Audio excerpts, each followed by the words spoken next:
All right, guys, welcome back to the channel. Delighted to be joined by Chuck and Marni from the Titleist team. We're down here, obviously, to look at the new T-Series irons. We've had a chance now to hit them. We're doing this as a sort of post-fitting discussion on it. I think people are going to obviously be struck visually by the changes, obviously, in the new irons, but there's so much more to under the hood with the changes. I think if we can just start on T1 and run our way up to T350 on some of the changes that really consumers need to understand with this new line. Right. Well, with T1, obviously there's two things that we're focused on there. One is feel. Yep. The second is accuracy or consistent distance, right? So all of our changes center around those two things. And as you said, under the hood, there's some changes to some of the thicknesses between the lower cavity and the upper cavity of our dual cavity construction, as well as the shaping of what we're calling the muscle bar or cavity bar that divides the upper and the lower cavity.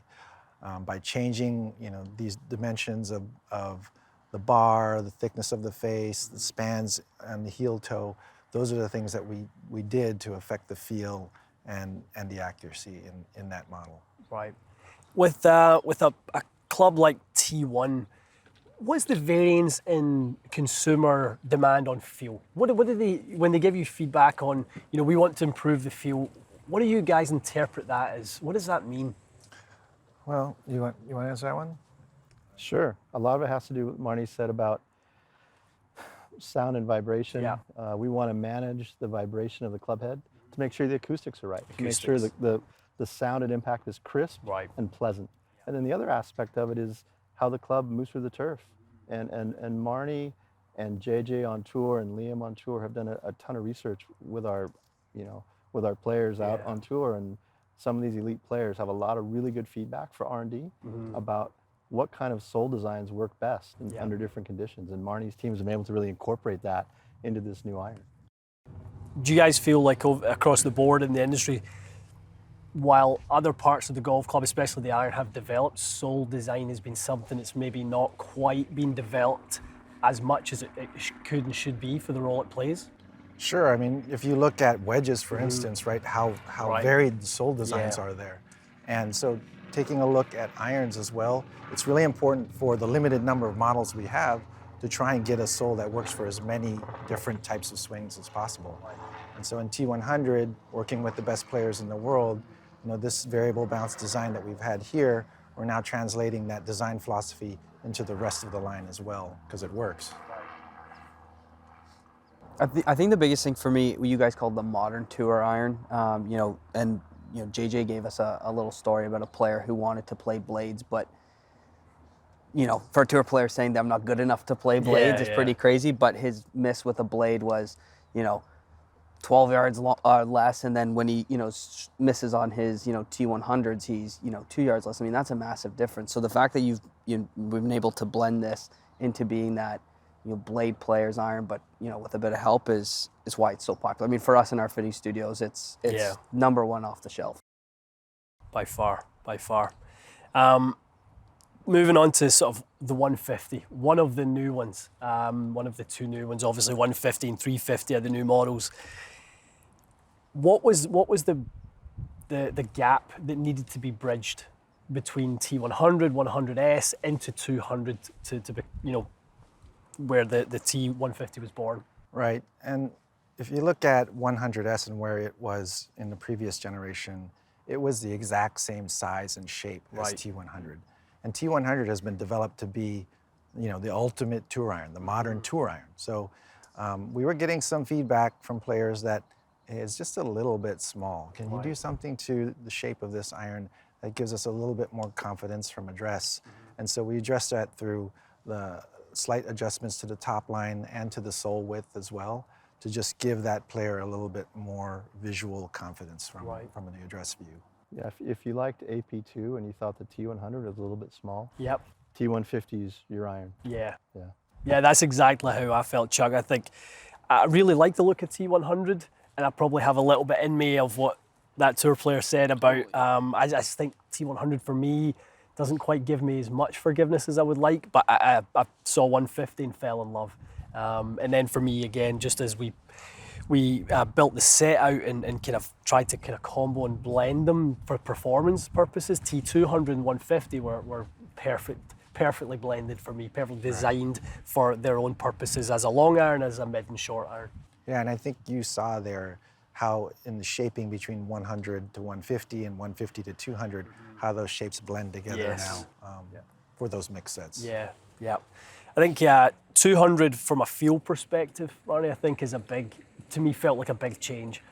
It really did. It definitely was. So there was a big ask for us in 200. Say, hey, if there's anything you can do to this iron, can you further improve the feel of it? And so there are, as you said, under the hood, a lot of changes. From a dress, if you look at it, it should be very familiar. A little bit slimmer in terms of how it looks because there's a slight narrowing of the center of the sole.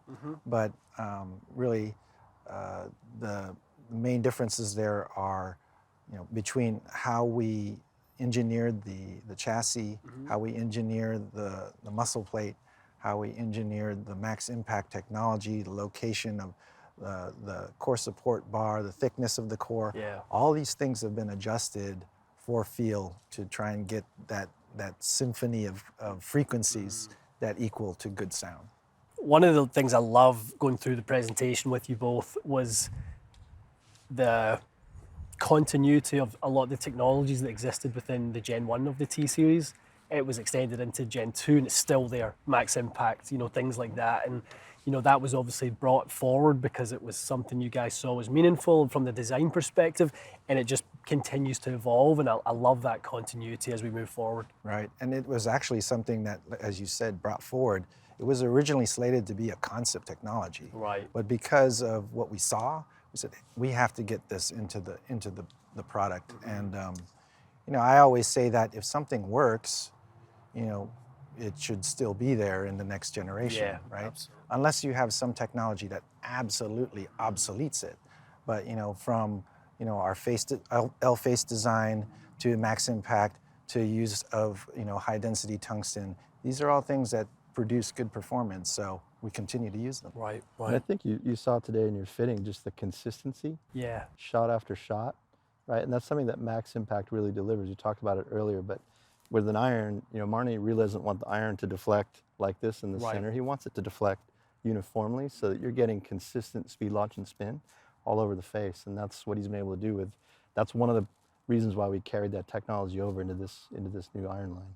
Yeah, I think when you guys explained to us the kind of 3Ds that are important for you guys, the dispersion, the distance, and obviously the descent angles, there's something really in there for everyone, and there's consistency across the board of ball speed, there's consistency on launch and spin, and just giving that predictability to the flight that a player really needs, because there's a game being played right now with irons, and it's it's a lot of who can hit it the longest, and that's not the right game to play with the iron. It's not it's not about that. There's times for that, but it's not with an iron in their hand. So I love that the focus is on each club having its own individual role and doing it within a very specific tight window. Absolutely. And I think you can see in each of the respective categories, we're not the strongest lofted iron. No, so not that is not our number one priority. Obviously, in an iron like T350, that player does want to hit it farther, so we try and give them as much as we can. We also trust our fitting network to give them proper trajectory, right? For better scoring. It's about playing better golf and better scores. Yeah, and I'm so pleased club fitting is moving in that direction, that it's becoming about strokes gained. One of the requests I'd had for our launch monitor partner was that we could associate a strokes gained at the end of every fitting, so that we stop talking about yards and dispersion as much. Because just because you hit it 10 yards further doesn't mean necessarily you're going to score any better. So we want some kind of representation of what's it going to mean on the golf course. And this is speaking to all of that. The 350 is, to me, a huge change. And I actually thought 300 last time was a big change from Gen 1. It really was. It was, the polish on it, was the changed look. It was really, really sharp. I remember being so excited about that one.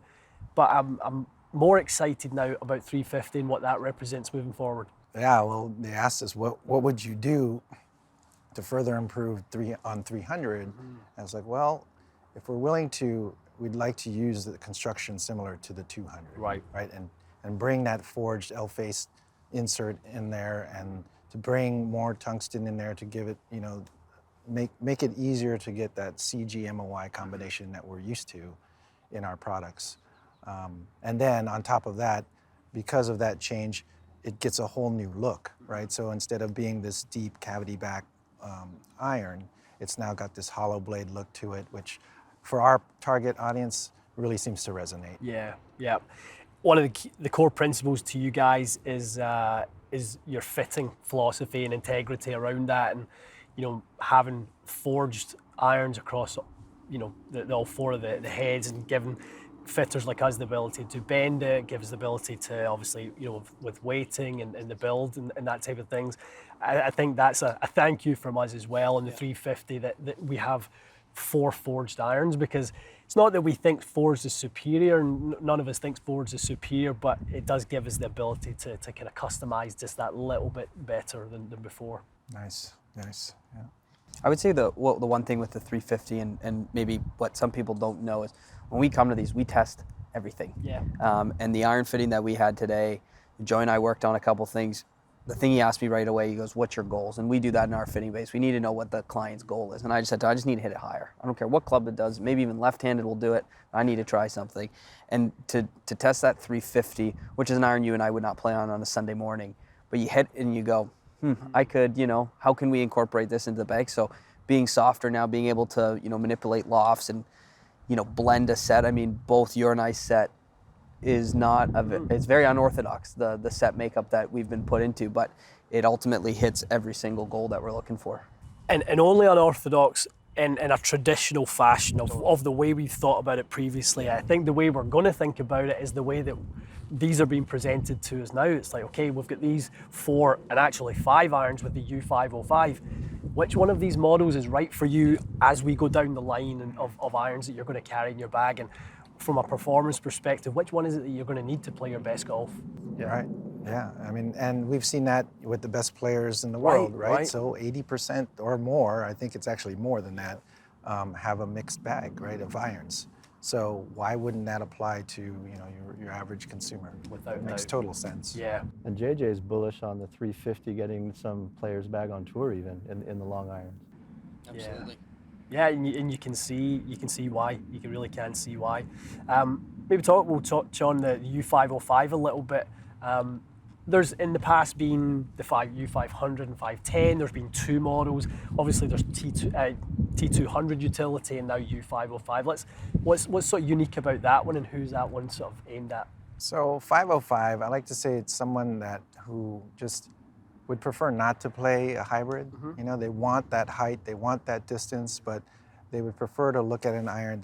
They trust the flat face look. I don't know how else to say it, but really that's where I see the sweet spot for that product in particular. That players who want to play an iron in that longest part of their iron set would gravitate there, because it affords them easy launch and that distance without getting scared of side spin, right? Yeah. Most driving irons too, people put them down and the first thing you hear from customers or even our fitters, oh, look at the back, it's bulky, oh, it's long, it's here. You guys have shaped it so nicely in the back that you sit that down and I play T200 4-iron, you set that down, you're like, I could play this no problem. It doesn't look massive, but it's got a ton of forgiveness behind it, which is impressive. Right, and shaping is a very big deal for us, because I've seen many players put an iron down, and if they don't like what they see, they may not even hit it, right? It's like, oh, I don't like, it looks like it has too much offset, or the top line's too thick, or the toe is too round or too square, right? It's crazy. But that's why we take the care to shape each individual iron, especially throughout a set of irons, and then multiple sets so that they blend together nicely. And even an iron such as 505, that was shaped, again, thinking that it's going to be in someone's bag with the rest of them as well. Right. Yeah, I mean, Chuck, you kind of mentioned with the 350 and the U505 some of the sort of speed sort of elements of it that it's kind of pushing the boundaries of you know, the USG limits, and you know, where you're able to get it from a you know, a COR and CT perspective. Yep, Marni's put a lot under the hood to make sure those irons are fast, and they're the 350 U505. They're right at the limit, and he's done it all in a, like you mentioned, a very, very compact blade length, a very playable shape. Yeah. Right, and that's really the magic, is everything under the hood is designed to give you speed and consistency and great feel. Right. And it's hard to do from an engineering standpoint. It's hard to do, and his team really did a nice job pulling that off. Yeah, yeah. Last generation on the T100s, there was a lot of talk about the blending of the wedge into the Vokey line, and some of the kind of sole kind of considerations that were taken.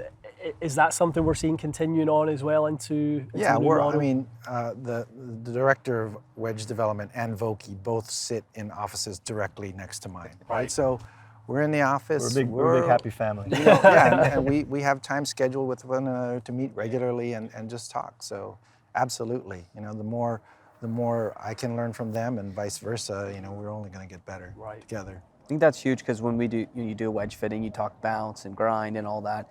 And there's a lot of irons out there. You know, people aren't even thinking about, you know, of different grinds and how turf interaction works. So the fact that, you know, these irons, you guys are looking at how that club enters and exits the turf is huge. You know, that transition between irons and Vokey wedges. Right. We're always mindful of that transition. You know, we're looking at center of gravity properties to make sure that we're in alignment, so that progression into the wedges isn't a big jump in terms of performance, right? But at the same time, we also want, in terms of like our irons, especially the pitching wedge, to be an option, right? So we could easily shape a pitching wedge to look very much like the 48 or 46 degree Vokey, but we don't, because there are players that prefer that shape, that sole width for their game. Yeah, I think we see an awful lot of that in our bays, Marni, is a lot of people looking for an iron design with the wedge, and even the gap wedge a lot, but they're looking for the benefits that come with the wedge, and I think having the sort of best of both worlds, with the sole design being in keeping with the philosophy of Bob and Aaron and the team, and obviously with what you guys have built into the irons, I think that blends those two worlds together perfectly. Absolutely. Awesome. Yeah, my fitting, I got fit into a 48 degree Vokey. We talked about gap wedge. Right. We were talking about, you know, height and stuff like that, and he's like, just that Vokey, you can kind of get through the turf a little bit quicker. I don't take a massive divot, but it's just the right amount of bounce for me. I almost jumped in there. Yeah, I know. And said, why don't you try it? You know, right? So, yeah, no, you convinced me on the Vokey. Love it. Well, guys, we can't tell you how much we appreciate the opportunity to do this with you guys. Likewise. We really do feel like we get the VIP treatment when we get JJ and Liam over from the European tour and that type of thing, and yourselves coming out and sitting with us, giving us the kind of presentation. We are very, very lucky to have such great partners like you guys to do this with us, and we really do appreciate it. Yeah, appreciate you. Appreciate the feedback you gave us already. The feedback you gave us today is going to help us for next generation. Marnie's already working on the next one. I love that. Yes, I love that. absolutely. Never stops. Yes. Never stops. Thank you guys for your time as well. Yeah, no, not at all.